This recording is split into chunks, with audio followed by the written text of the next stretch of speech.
যে দেহে কালী সে দেহে কৃষ্ণ, সে দেহেই অন্তর্যামীর বাস। আগামী 2026-এ আমাদের এই বাংলা মা মাটি মানুষের নেত্রী মমতা বন্দ্যোপাধ্যায়ের হাতে সুরক্ষিত ছিল, আছে এবং থাকবে।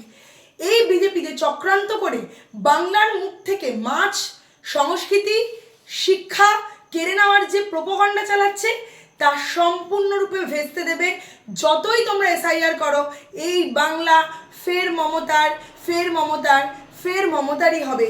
কারণ এই বাংলার মানুষ মামাটি মানুষের নেত্রী মমতা বন্দ্যোপাধ্যায়ের হাতে সুরক্ষিত ছিল, সুরক্ষিত আছে এবং থাকবে। কারণ এখানে কেউ কারোর মুখের খাবার কেড়ে নেয় না।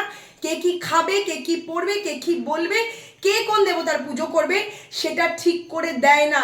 তাই মানুষ এখানে স্বাধীনভাবে সচ্ছলভাবে বাস করে। আর বিজেপি যেখানে গেছে সেখানে মানুষের শুধু ক্ষতিই করেছে, মানুষের মুখ থেকে অন্ন কেড়েছে, বাড়ি কেড়েছে, বুলডোজার দিয়ে মানুষের স্বপ্নগুলোকে গুঁড়ো করে দিয়েছে। তাই এই বাংলায় কোনো দিনও বিজেপি ক্ষমতায় আসবে না। আর 2026 বিজেপি ফিনিশ।